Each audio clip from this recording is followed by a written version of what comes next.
Baik, bismillahirrahmanirrahim. Assalamualaikum warahmatullahi wabarakatuh. Alhamdulillahirrahmanirrahim. Pertama-tama, marilah kita panjatkan puji dan puji syukur kepada Allah Subhanahu wa taala karena sampai saat ini, sampai detik ini kita masih diberikan kesehatan, di mana saudara-saudara kita ya di luar sana sedang menghadapi yaitu sebuah pandemi COVID-19, dan semoga pada saudara-saudara kita, teman-teman kita maupun kerabat kita yang terkena imbasnya agar cepat diberikan kesehatan dan semoga bisa bertemu lagi dengan kita. Amin. Dan tak lupa kedua kalinya kita aturkan salawat dan salam kepada junjungan Nabi kita Nabi Muhammad SAW, karena atas bimbingan beliau kita dapat menuju dari zaman kegelapan yakni zaman jahiliyah menuju zaman terang benderang yakni agama Islam iman. Baik, di sini kita akan teruskan materi kita untuk kesempatan kali ini, yaitu mengenai alat ukur. Di sini saya sudah memegang namanya dial indikator atau sketmat. Di sini nanti kita akan menjelaskan setiap bagian-bagian dari jangka sorong ini dan bagaimana cara membacanya. Oke. Dan langsung saja, sebelum kita mulai pada pertemuan kali ini, mari kita buka dengan bacaan suratul Fatihah agar apa yang nanti kita akan pelajari semoga kelak bermanfaat baik di dunia maupun di akhirat. Amin. Binyatin doa Al-Fatihah.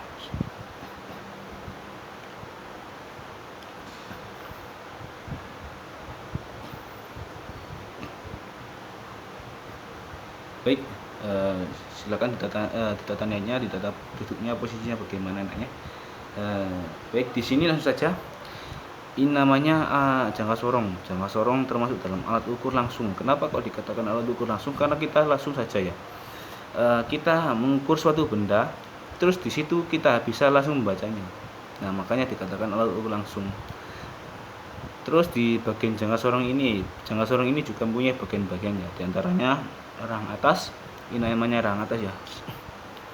Rang atas, nah ini rang bawah, yang ini pengunci, dan ini tuas tangkai atau tangkai ukur kedalaman. Ya. Terus di sini ada namanya skala utama, ini skala nonius. Oke, untuk yang diameter untuk tangkai diameter rang atas ini fungsinya untuk mengukur benda khususnya yang berdiameter dalam atau yang khususnya berlubang. Anggap saja seperti anggap saja seperti tutup spidol. Nah, dia akan berlubang. Maka kita menggunakan alat ukur bagian yang atas. Nah, seperti ini. Kita kita nolkan dulu posisinya, terus kita masukkan ke dalam bendanya yang berlubang tadi. Setelah itu kita masukkan, setelah itu kita tarik. Nah, maka di situ akan muncul hasilnya seperti ini. Terus di sini ada rang bawah. Rang bawah fungsinya untuk mengukur benda diameter luar. Nah, seperti halnya ini. Kita tarik dulu jangka sorongnya, setelah itu kita dorong. Nah, seperti ini. Kita bagaimana cara menggunakan tangkai yang bagian bawah, rang bagian bawah. Terus ada lagi namanya tangkai ukur kedalaman. Tangkai ukur kedalaman fungsinya untuk mengukur khususnya dalamnya benda ya. Seperti hasil pengeboran atau mau mengukur benda yang ingin dipotong juga bisa menggunakan tangkai ukur kedalaman. Nah, bagaimana caranya? Kita tarik dulu, setelah itu kita tekan ke bawah seperti ini. Nah, di sini kan berubah bendanya. Caranya gini, dimasukkan, didorong, nah, setelah itu dikunci dan akan muncul hasilnya. Ini juga ada bagian lain, ini namanya pengunci. Fungsinya untuk mengunci dari hasil pengukuran tadi supaya tidak bergeser ya.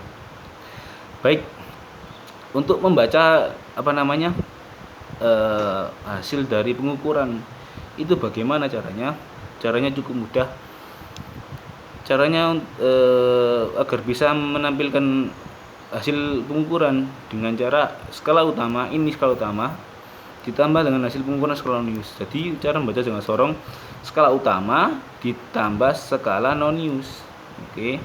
Jadi bagaimana cara membacanya? Gini ya. Bentar.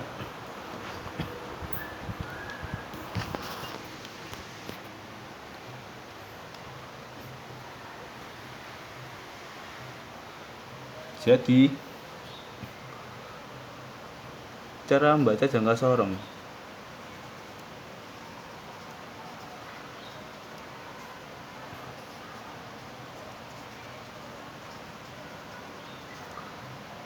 Pertama kita harus mencari namanya SU atau skala utama.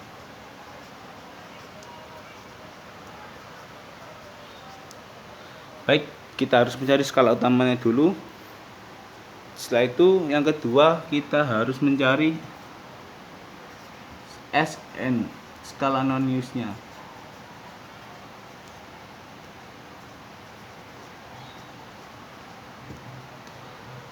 Baik. Memang untuk pertama kali kita belajar pasti sulit ya, pasti sulit. Bagaimana sih cara mencari titik? Bagaimana sih cara mencari skala utamanya? Bagaimana cara mencari skala non-use-nya? Oke, pertama-tama kita akan belajar mencari skala utamanya dulu ya. Baik, sebelumnya diingat-ingat satuan kita di TPM di jurusan pemesinan itu satuannya milimeter ya, diingat-ingat satuannya milimeter. Sedangkan kita mempunyai alat jangka sorong ini satuannya di sini kalian lihat pojok ini satuannya adalah sentimeter. Oh ya maaf ya agak kebur. Di sini alat kita mempunyai satuan sentimeter. Jadi di teknik pemesinan nanti kalau kalian mendapatkan job sheet atau mendapatkan lembar pekerjaan, anggap aja kalian disuruh membubut sebuah benda dengan ukuran yang tidak diketahui satuannya. Nah, biasanya seperti itu. Biasanya kalau anak yang baru belajar bingung, lupa kok ini ada gambar tapi tidak ada satuannya, tapi cuma ada ukurannya.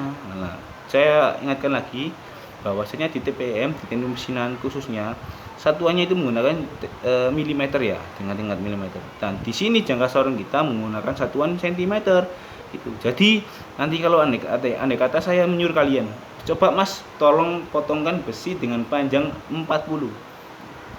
Asumsi kalian jangan berpikir oh ya 40 terus kalian cari jangka sorong di sini 40. Kan enggak ada. Di sini kan maksimal 15 cm.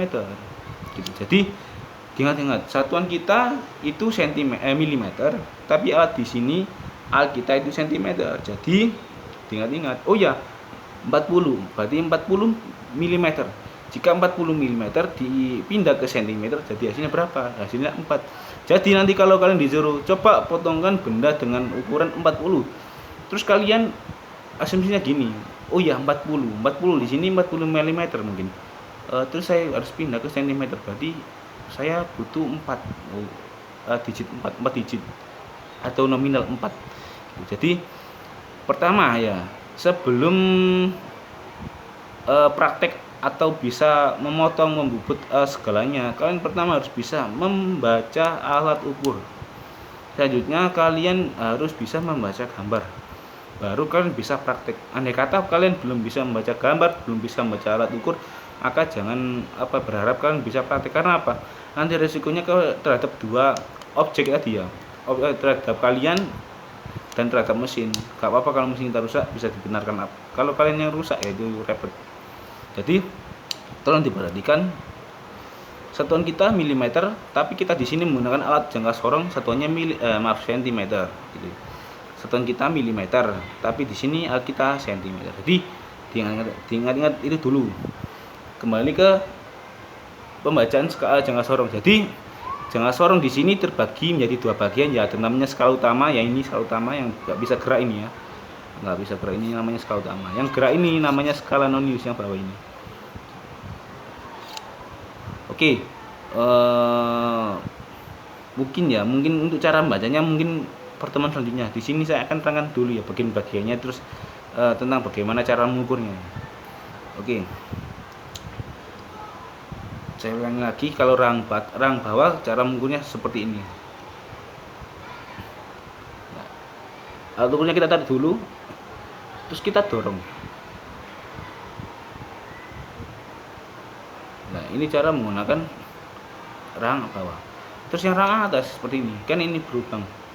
Nah, kita dorong dulu, terus kita masukkan, kita tarik. Ini juga bisa. hasilnya seperti ini. Nah, yang tangkai itu kedalaman juga bisa kayak gini. Ditarik dulu terus didorong, maka hasilnya seperti ini. Oke, untuk cara bacanya, maaf ya, untuk minggu depan aja cara bacanya.